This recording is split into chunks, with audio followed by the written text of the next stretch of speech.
إن الحمد لله نحمده ونستعينه ونستغفره ونعوذ بالله من شرور أنفسنا ومن سيئات أعمالنا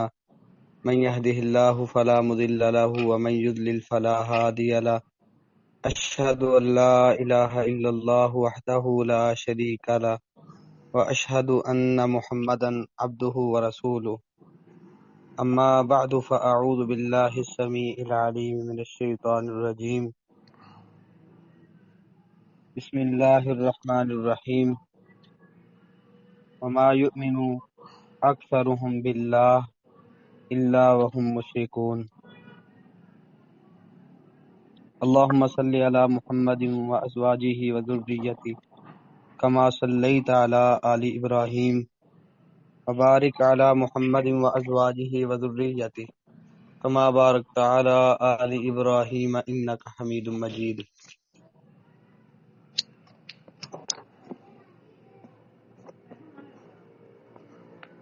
رب اشرح لي صدري ويسر لي أمري واحلل عقدة من لساني يفقهوا قولي رب زدني علما يا معلم آدم علمني ويا مفهم سليمان فهمني اللهم اکرمنی من نور الفہم واخرجنی من ظلمات الوہم۔ آج کا ہمارا جو عنوان ہے وہ ہے کیا امت محمدیہ صلی اللہ علیہ وسلم شرک کر سکتی ہے؟ سابقہ خطبوں میں توحید اور شرک کے حوالے سے کئی باتیں ہو چکی ہیں، کیونکہ یہ بہت ہی اہم معاملہ ہے۔ جنت اور جہنم کا فیصلہ اسی توحید کے مطابق ہوگا۔ تو بعض لوگ شبہ پیش کرتے ہیں کہ امت محمدیہ صلی اللہ علیہ وسلم شرک کر ہی نہیں سکتی۔ اس کے لیے وہ کچھ دلائل بھی رکھتے ہیں، ذکر کرتے ہیں۔ ہم انشاءاللہ قرآن و سنت کے دلائل پیش کرتے ہیں، ساتھ ان دلائل کا جائزہ بھی لیتے ہیں جو بعض لوگوں نے پیش کر رکھے ہیں۔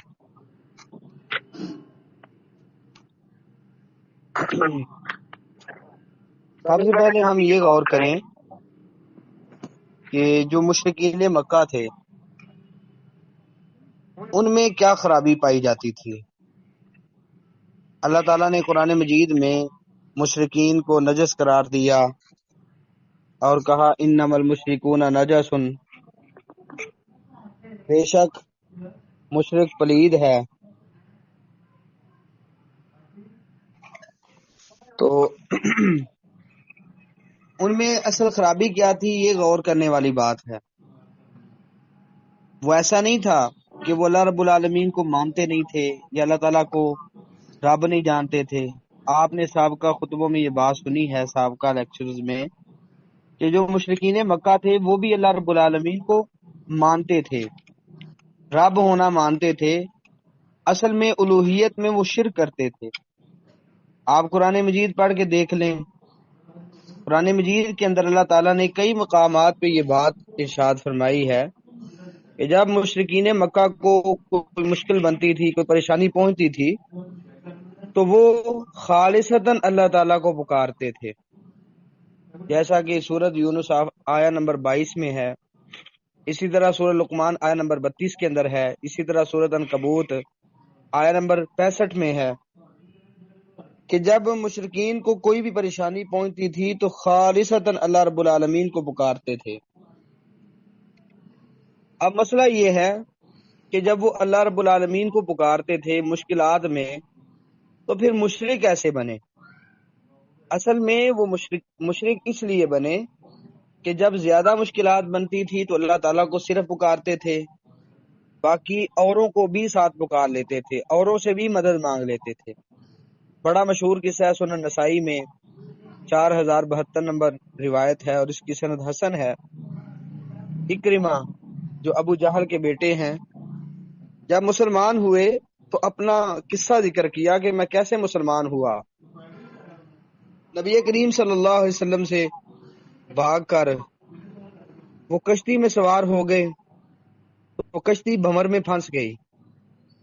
تو کشتی والوں نے کہا اخلصو، اب یہاں اخلاص سے دعا کرو، فإن آلہتکم لا تغنی عنکم شیئا ہاہنا، یہاں جو تمہارے معبود ہیں وہ کچھ بھی تمہارا فائدہ نہیں کر سکتے۔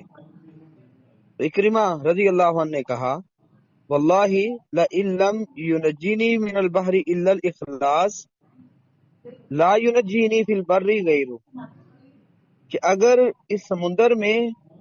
اخلاص کے علاوہ کوئی چیز نجات نہیں دیتی، یعنی خالصتاً اللہ رب العالمین کو ہی پکارنا پڑتا ہے، تو پھر جو خشکی ہے اس میں بھی اللہ رب العالمین کے علاوہ کوئی اور نجات نہیں دیتا۔ یعنی اگر مشرکین مکہ کشتیوں میں پھنستے تھے تو اللہ رب العالمین کو پکارتے تھے، تو باہر جا کے اللہ رب العالمین کے علاوہ کسی اور سے مدد کیسے مانگ سکتے ہیں؟ اکرمہ بن ابی جہل نے یہ کہا اللہ اگر میرے لیے یہ ممکن ہوا کہ میں محمد کریم صلی اللہ علیہ وسلم کے پاس چلا جاؤں تو میں جا کے کلمہ پڑھوں گا اور مسلمان ہو جاؤں گا۔ اس واقعے سے کیا ثابت ہوتا ہے کہ مشرکین مکہ یہ جانتے تھے کہ یہاں جو مشکل ہے یہ ہمارے معبودان باطلہ جو ہیں، جو ہم نے معبود بنا رکھے ہیں، وہ دور نہیں کر سکتے، یہاں صرف اللہ تعالیٰ ہی کر سکتا ہے۔ تو اس کا مطلب کیا ہے کہ مشرکین مکہ اللہ رب العالمین کو اخلاص سے پکارتے تھے لیکن مشکل میں، باقی جب آسانیوں میں ہوتے تھے اوروں کو بھی ساتھ شریک کر دیتے تھے۔ یہی معاملہ آج موجودہ دور میں آپ غور کریں نا تو آپ کو ملے گا کہ مشکل بنتی ہے ہم اوروں کو پکارتے ہیں، بڑے بڑے بزرگوں کو پکارتے ہیں، کوئی انبیاء کو پکارتا ہے، کوئی اولیاء کو پکارتا ہے، کوئی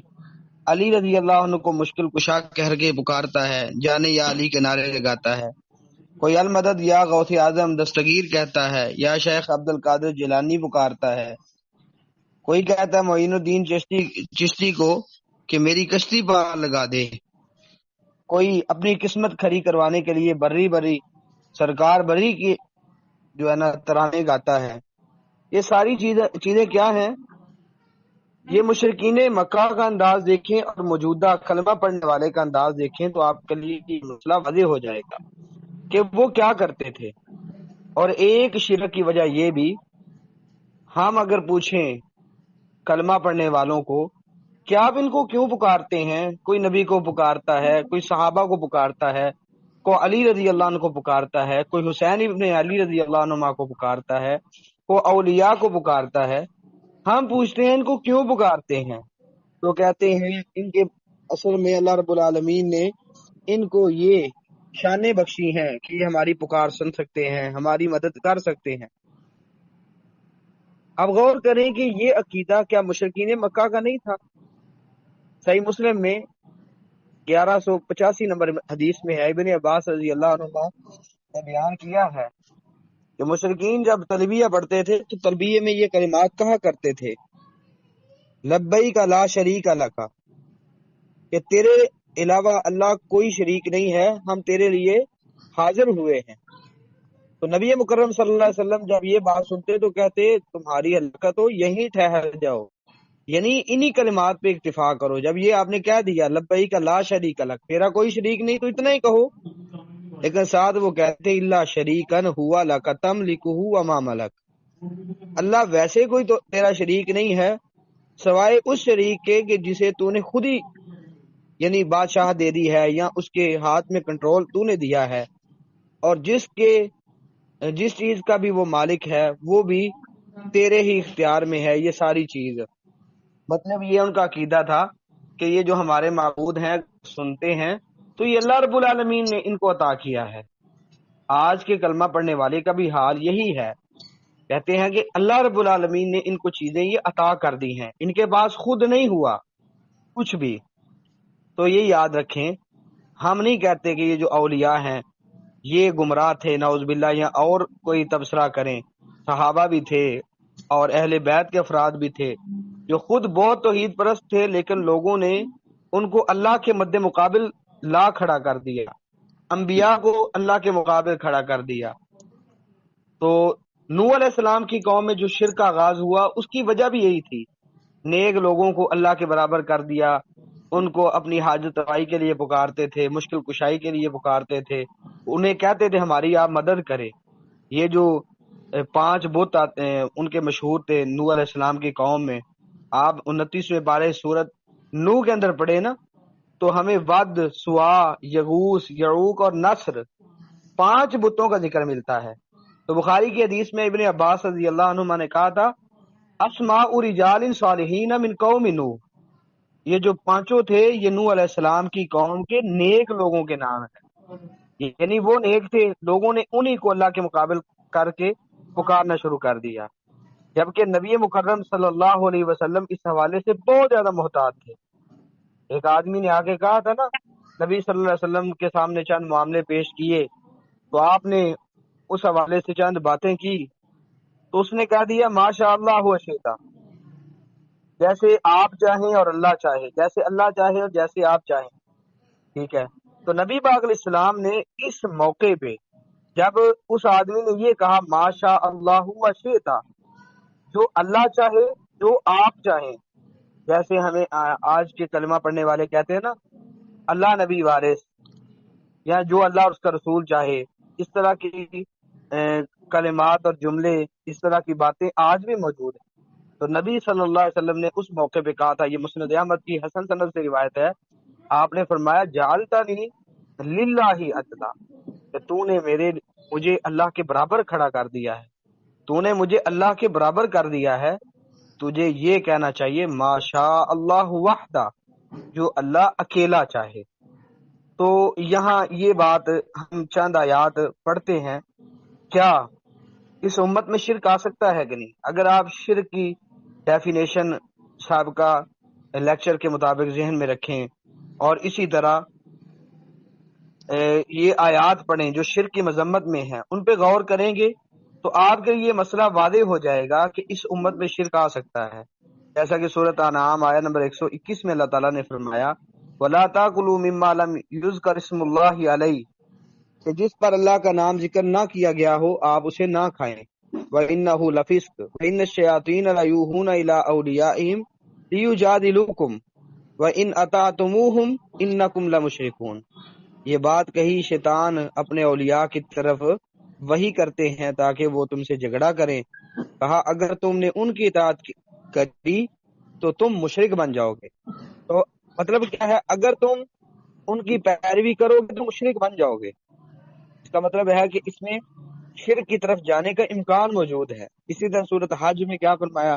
آیا نمبر 30 اور 31 میں وَاجْتَنِبُوا قَوْلَ الزُّورِ حُنَفَاءَ لِلَّهِ غَيْرَ مُشْرِكِينَ بِهِ وَمَن يُشْرِكْ بِاللَّهِ فَكَأَنَّمَا خَرَّ مِنَ السَّمَاءِ، اس میں بھی اللہ رب العالمین کی طرف یکسوئی کی بات کی ہے اور کہا مشرکین میں سے نہ تم ہو جانا، جو شرک کرے گا گویا کہ وہ آسمان سے گر پڑا ہے۔ تو یہ آیت بھی دلالت کرتی ہے کہ شرک ہو سکتا ہے۔ اسی طرح اللہ تعالیٰ نے قرآن مجید میں کہا اقیم الصلاۃ ولا تکونوا من المشرکین، سورۃ روم آیت نمبر 31 میں، کہ نماز قائم کرو مشرکوں سے نہ ہو جاؤ۔ تو اس کا کیا مفہوم نکلتا ہے؟ اگر نماز قائم نہیں کرو گے تو مشرکوں سے جا ملو گے۔ اسی طرح سورۃ الممتحنہ میں اللہ رب العالمین نے یہ ذکر فرمایا آیت نمبر 12 میں یا ایھا النبی اذا جاءک المؤمنات یبایعنک علی الا یشرکن باللہ شیئا، اے نبی اگر تیرے پاس مومنات آئیں اور اس بات پہ بیعت کرنا چاہیں کہ وہ شرک نہیں کریں گی اللہ کے ساتھ اور چوری نہیں کریں گی، آگے چند باتیں، تو کہا آپ ان سے بیعت لے لیں۔ تو کیا مطلب ہے؟ شرک کا امکان تو موجود ہے، لیکن اگر وہ اس بات پہ بیعت کریں گے وہ شرک نہیں کریں گی تو آپ ان سے بیعت لے لیں۔ یہ تو نہیں کہا کہ آپ تو شرک نہیں کریں گی، پھر یہ بات کرنا ہی بے فائدہ ہو جائے۔ اور اسی طرح سورہ نساء آیت نمبر 116 میں اللہ تعالیٰ فرماتے ہیں ان اللہ لا یغفر ان یشرک بہ ویغفر ما دون ذلک لمن یشاء، بے شک اللہ تعالیٰ اس چیز کو معاف نہیں کرے گا کہ اس کے ساتھ شریک ٹھہرایا جائے،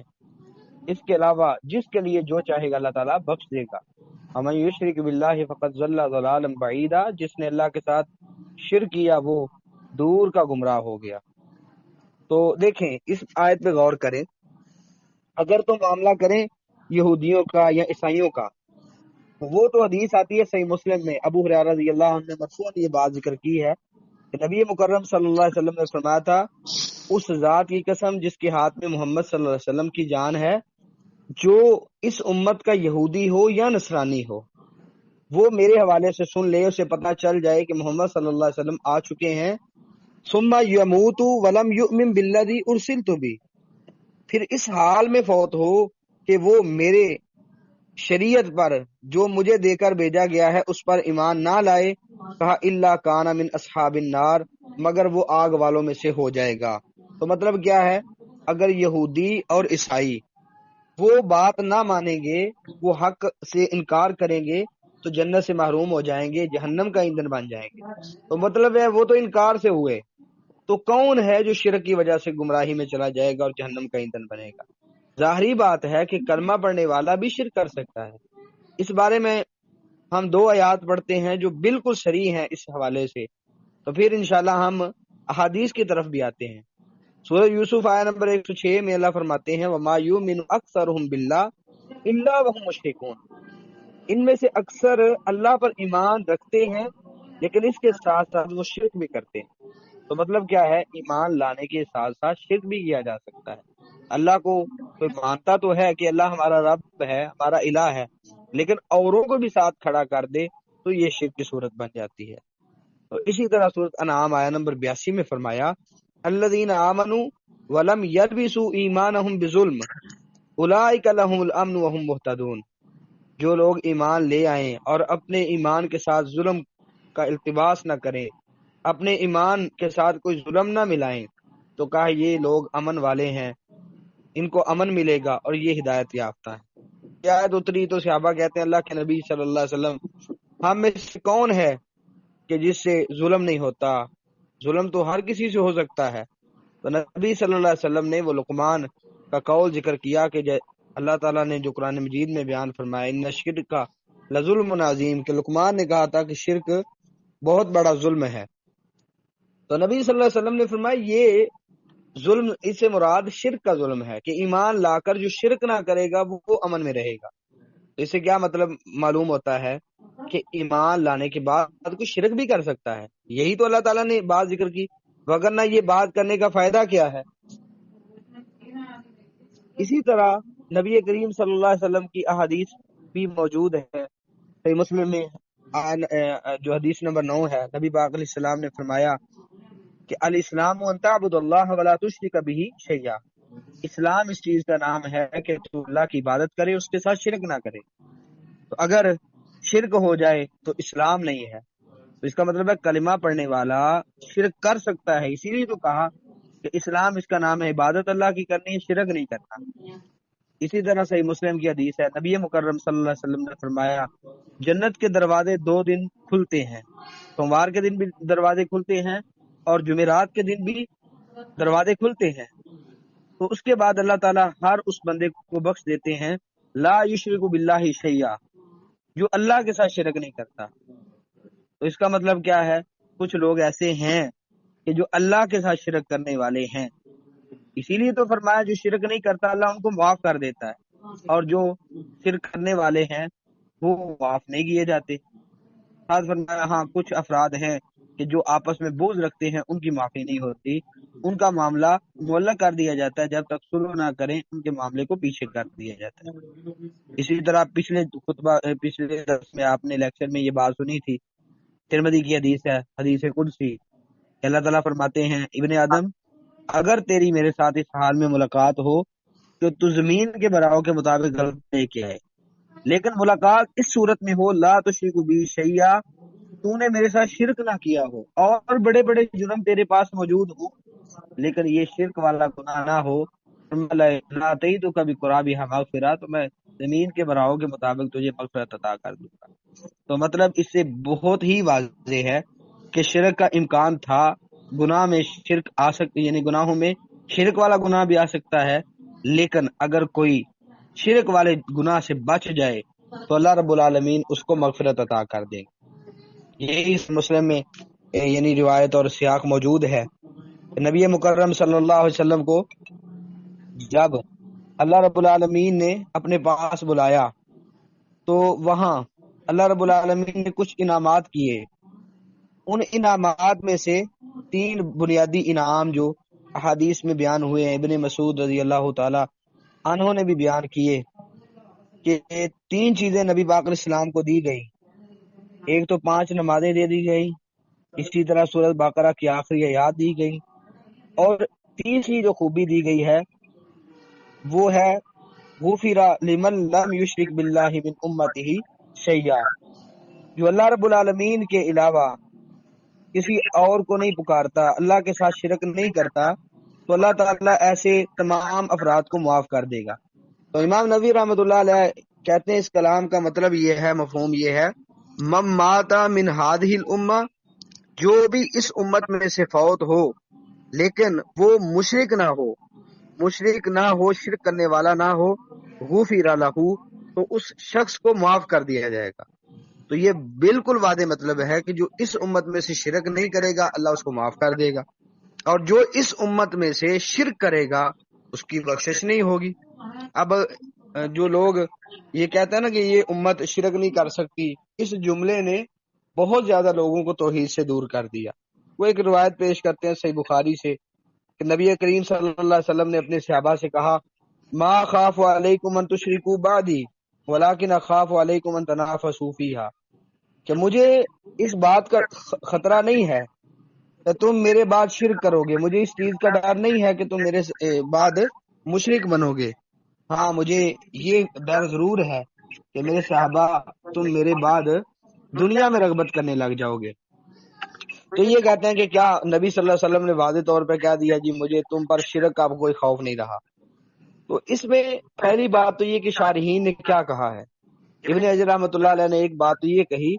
کہ نبی صلی اللہ علیہ وسلم نے اپنے صحابہ سے جو کہا نا کہ تم میرے بعد شرک نہیں کرو گے، تو یہ واضح ہوا کہ نبی صلی اللہ علیہ وسلم کے صحابہ شرک نہیں کریں گے. فکان کذالک، اسی طرح ہوا کہ نبی پاک علیہ السلام کے جانے کے بعد کوئی بھی صحابی مشرک نہیں بنا. دوسرا اس کا مفہوم یہ ہے کہ ساری امت یعنی نبی صلی اللہ علیہ وسلم تمام لوگوں کو کہہ رہے ہیں. یہ حدیث پہ دونوں جزوں پہ غور کریں، ایک ہے میرے بعد شرک نہیں کرو گے، دوسرا دنیا میں رغبت رکھنے لگو گے. تو بتائیں کیا ساری امت دنیا میں رغبت رکھنے والی ہے؟ بڑے بڑے ائمہ کے نام لیں، بڑے بڑے اہل بیت کے افراد کے نام لیں، صحابہ کے نام لیں، اور اولیاء کرام کے نام لیں، سلف صالحین کے نام لیں، کیا سارے ہی دنیا میں رغبت رکھتے تھے؟ بالکل بھی ایسا نہیں ہے. تمام علماء کہتے ہیں کہ کئی لوگ ایسے تھے جو دنیا سے بے رغبتی اختیار کرنے والے تھے. تو اس کا مفہوم پھر کیا ہوا؟ مطلب یہ ہے کہ ساری امت ایک ہی وقت میں شرک پر جمع نہیں ہو سکتی. یہ مطلب حافظ ابن حجر رحمۃ اللہ علیہ نے فتح الباری میں ذکر کیا کہ بالمجموع تمام افراد اللہ تعالیٰ ان کو شرک سے محفوظ رکھے گا. ایک امت، جیسا کہ حدیث آتی ہے نا صحیح بخاری میں، دیگر کتب حدیث میں بھی، کہ نبی کریم صلی اللہ علیہ وسلم نے فرمایا تھا میری امت میں سے ایک جماعت ہمیشہ حق پر قائم رہے گی، میری امت میں سے ایک گروہ ہمیشہ حق پر قائم رہے گا، کسی مخالف کی مخالفت اسے نقصان نہیں دے گی حتیٰ کہ اللہ تعالیٰ کا حکم قیامت آ جائے. مطلب کیا ہے کہ ایک امت ہمیشہ حق پر قائم رہے گی، باقی کچھ لوگوں میں شرک بھی آئے گا جیسا کہ آیا بھی ہے. اعاذنا اللہ تعالی، اللہ تعالیٰ ہم سب کو اس سے محفوظ رکھے. یہی مفہوم جو حنفی ایک عالم ہیں بدر الدین عینی، انہوں نے عمدۃ القاری میں ذکر کیا. یہی مفہوم ملا علی قاری نے مرکات میں ذکر کیا ہے. یہی مفہوم ارشاد الساری میں ابو العباس احمد بن محمد القسطلانی نے ذکر کیا ہے، اور کرمانی نے شرح صحیح بخاری میں بھی یہی بات لکھی ہے، وَأَنَّهَا لَا تَرْتَدُّ الْجُمْلَةُ فَقَدْ عَصَمَهَا مِنْ ذَلِكَ، کہ نبی صلی اللہ علیہ وسلم کی بات کا مفہوم یہ ہے کہ ساری امت اکٹھی مرتاد نہیں ہو سکتی، اکٹھی شرک کی طرف نہیں جا سکتی. تو واقعتاً اللہ تعالیٰ نے محفوظ رکھا کہ ایک امت ہمیشہ حق پر قائم رہنے والی ہے. تو یہ ایک تو یہ مفہوم ہے نا علماء کے. باقی حدیث کی وضاحت حدیث کرتی ہے، ان حدیث یفسر بعضہ بعضا، یہ اصول ہے کہ حدیث کا بعض کا جو ہے نا وضاحت کرنے والی ہے، بعض احادیث کی وضاحت کرنے والی ہے. تو ہم احادیث سے پوچھتے ہیں کیا نبی کریم صلی اللہ علیہ وسلم کی امت میں شرک ہو سکتا ہے کہ نہیں؟ سنن نبی داود میں 4252 نمبر حدیث ہے اور اس کی سند صحیح ہے صوبان رضی اللہ تعالیٰ عنہ بیان کرتے ہیں کہ نبی مکرم صلی اللہ علیہ وسلم نے بیان کیا، لا تقوم الساعة حتى تلحق قبائل من امتی بالمشرکین، کہ اس وقت تک قیامت قائم نہیں ہوگی جب تک میری امت کے کچھ قبیلے مشرکین کے ساتھ نہ مل جائیں۔ وحتی تعبد قبائل من امت تعبد قبائل من امت الاوثان، یہاں تک کہ میری امت کے کچھ قبیلے بت پرستی نہ کرنا شروع ہو جائیں۔ تو کیا مفہوم واضح ہوا کہ نبی صلی اللہ علیہ وسلم فرماتے ہیں اس وقت تک قیامت قائم نہیں ہوگی جب تک میری امت میں سے چند قبائل مشرکین کے ساتھ نہ مل جائیں اور بت پرستی نہ شروع کر دیں۔ تو یہ تو بالکل واضح ہوا کہ نبی صلی اللہ علیہ وسلم کی امت میں شرک ہو سکتا ہے۔ قیامت کے قریب ویسے بھی کچھ لوگ مرتد ہو جائیں گے، مشرکین کے ساتھ شامل ہو جائیں گے، بت پرستی شروع کر دیں گے۔ تو نبی صلی اللہ علیہ وسلم کی حدیث میں جو بشارت دی گئی ہے کہ جو شرک کی حالت میں فوت نہ ہو اللہ تعالیٰ اس کو معاف کر دے گا، وہ ساری روایات اسی بات پہ دلالت کرتی ہیں کہ امت میں شرک ہو سکتا ہے لیکن جو اس سے بچ گیا اللہ تعالیٰ اس کو معاف کر دے گا۔ اور صحیح مسلم میں حدیث ہے، بڑی مشہور حدیث ہے، آپ نے کئی احباب سے سنی ہوگی، ابن عباس رضی اللہ تعالیٰ عنہما اس حدیث کے راوی ہیں کہ اللہ کے پیغمبر نے کہا، ما من رجل مسلم یموت فیقوم علی جنازتہ 40 رجلا، کہ بندہ مسلمان ہو، اسلام والا ہو، فوت ہو جائے تو اس کا جنازہ پڑھنے کے لیے 40 افراد کھڑے ہو جائیں، 40 افراد اس کا جنازہ پڑھیں۔ تو نبی مکرم صلی اللہ علیہ وسلم نے کیا فرمایا، لا یشرکون باللہ شیئا، وہ 40 افراد اس طرح کے ہوں کہ اللہ رب العالمین کے ساتھ شرک نہ کرتے ہوں۔ تو فرمایا الا شفعہم اللہ فی، اللہ تعالیٰ ان 40 افراد کی سفارش مان کر، ان کی دعا قبول کر کے لوگوں کو، اس مرنے والے کو بخش دیتے ہیں۔ تو کیا مطلب ہے کہ اگر شرک نہ کرتا ہو 40 افراد اس پہ جنازہ پڑھ دیں تو بندہ بخشا جائے گا، لیکن اگر شرک کرتا ہو تو پھر اس کی بخشش نہیں ہوگی۔ یہ تو بالکل واضح مطلب ہے۔ مگر نہ یہ باتیں، اگر امت میں شرک نہیں ہو سکتا تو نبی صلی اللہ علیہ وسلم کو یہ بات کرنے کی ضرورت ہی نہیں تھی، پھر تو آپ صلی اللہ علیہ وسلم کی بات بے معنی ہو جاتی ہے۔ اور اسی طرح سے مسلم میں بڑی مشہور حدیث ہے، پہلے بھی آپ نے سنی تھی، نبی کریم صلی اللہ علیہ وسلم نے فرمایا لکل نبی دعوت مستجابہ، ہر نبی کو اللہ تعالیٰ نے ایک دعا کا اختیار دیا کہ وہ دعا کرے، اللہ تعالیٰ اس کی دعا کو قبول کرے گا۔ تو فرمایا ہر نبی نے جلدی کی، دعا فرما لی، لیکن میں نے اپنی دعا اپنی امت کی سفارش کے حق کے لیے جو ہے نا اپنے پاس محفوظ رکھی کہ میں اپنی امت کی سفارش کروں گا۔ تو نبی پاک علیہ السلام نے فرمایا فہی نائلۃ انشاءاللہ من مات من امتی لا یشرک باللہ شیئا، وہ میری سفارش، وہ میری دعا ہر اس شخص کو لگ جائے گی، ہر اس شخص کے حق میں قبول ہوگی جو اس حال میں فوت ہوا کہ اس نے اللہ کے ساتھ شرک نہ کیا ہوگا۔ تو مطلب کیا ہے، جو شرک نہیں کرتا میری امت میں سے، قیامت والے دن میں اس کے حق میں سفارش کروں گا۔ تو اس کا مفہوم بالکل واضح ہے کہ جو امت میں سے شرک کرنے والا ہے وہ نبی کریم صلی اللہ علیہ وسلم کی سفارش سے جو ہے نا محروم ہو جائے گا۔ تو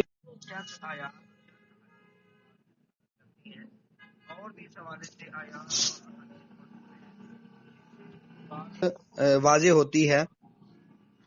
کہ نبی کریم صلی اللہ علیہ وسلم کی امت میں شرک پایا جاتا ہے۔ تو اس میں کئی صورتیں ہیں۔ جب ہم نے یہ سمجھانا کہ نبی صلی اللہ علیہ وسلم کو بھی اللہ تعالیٰ نے کچھ چیزیں عطا کر دیں، اللہ کے پیغمبر بھی کچھ کر سکتے ہیں، تو کئی طرح سے اس امت میں شرک موجود ہے۔ سب سے جو بنیادی جو کام ہے دعا والا، پکار والا، پکارتے ہیں اس نظریے سے کہ اللہ کے نبی ہماری بات سنتے ہیں، اللہ کے نبی صلی اللہ علیہ وسلم اختیار رکھتے ہیں اور ہماری بات کو قبول بھی کر سکتے ہیں۔ اس نظریے نے انسان کو بہت زیادہ توحید سے دور کر دیا۔ آپ قرآن مجید میں پڑھ کے دیکھ لیں کہ جو اللہ کے علاوہ کسی اور کو پکارتا ہے وہ دلیل نہیں رکھتا، وہ گمراہ ہو جاتا ہے۔ تو کہیں فرمایا اللہ کے علاوہ کسی اور کو الہ نہ پکارنا وگرنہ عذاب پانے والے لوگوں میں سے ہو جاؤ گے۔ اسی طرح فرمایا اللہ تعالیٰ کے علاوہ ان لوگوں کو نہ پکارو جو نہ آپ کو نفع دے سکتے ہیں نہ نقصان دے سکتے ہیں۔ تو ایک جگہ کیا فرمایا والذین تدعون من دونہ ما یملکون من قطمیر ان تدعوہم لا يسمعوا دعاءکم ولو سمعوا ما استجابوا لکم، جن سے تم پکارتے ہو وہ کسی بھی چیز کے مالک نہیں ہے، اگر تم پکارو گے وہ تمہاری دعا نہیں سن سکتے، اگر سن بھی لیں تو وہ تمہاری دعا قبول ہی نہیں کر سکتے۔ تو یہ ساری آیات اس بات پہ دلالت کرتی ہیں کہ اللہ رب العالمین کے علاوہ کوئی دعائیں نہیں قبول کرنے والا، نہیں سننے والا۔ سورۃ احقاف آیت نمبر 5 میں فرمایا ومن اضل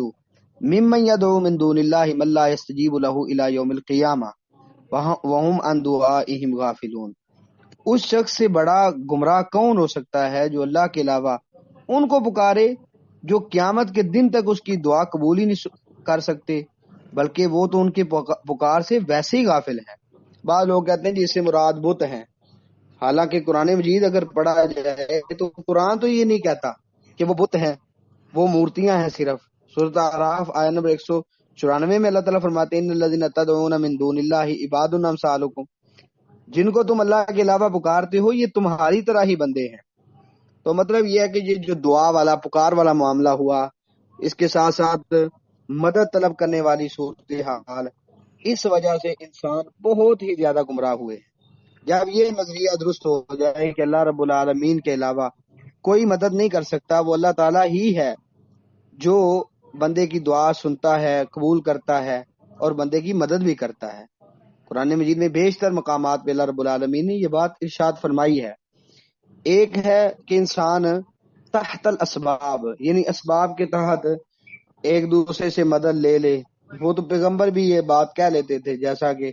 عیسیٰ ابن مریم کے بارے میں آتا ہے کہ انہوں نے کہا تھا من انصاری اللہ، کون ہے جو اللہ رب العالمین کی طرف میرا مددگار بن جائے، ٹھیک ہے۔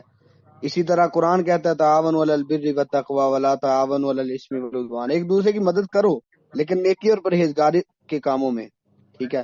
اور ایسے کاموں میں مدد نہ کرو کہ جو گناہ والے ہیں۔ اور صحیح مسلم میں اللہ کے پیغمبر صلی اللہ علیہ وسلم کی حدیث بھی آتی ہے۔ السلام علیکم ورحمۃ اللہ وبرکاتہ۔ جی شیخ صاحب زوم کی کلاس میں جو ہے نا وہ ابھی کلاس زوم کی بند ہو جائے گی، تو اس کے بعد آپ جو ہے وہ واٹس ایپ پر سوال و جواب لے لیجیے۔ کتنے منٹ باقی ہیں؟ جی زوم کی کلاس بند ہونے کتنے منٹ والی رہ ہے، گئے ہیں؟ یہی منٹ چل رہا ہے، زوم کی کلاس بند ہو جائے گی، پھر آپ واٹس ایپ پر سوال و جواب لے لیجیے گا۔ جی انشاءاللہ ابھی پھر مختار کل اور استمداد استعانت کے حوالے سے جو باتیں ہیں انشاءاللہ آئندہ کسی لیکچر میں ذکر کر دی جائیں گی۔ بنیادی طور پہ آج کی جو بات تھی کہ امت محمدیہ شرک کر سکتی ہے، اس حوالے سے قرآن مجید کی آیات پیش کی گئی ہیں اور احادیث پیش کی گئی ہیں، اس کو مد نظر رکھیں اور اپنے آپ کو شرک سے محفوظ رکھیں۔ اللہ تعالی ہم سب کو محفوظ رکھے۔ السلام علیکم ورحمۃ اللہ وبرکاتہ۔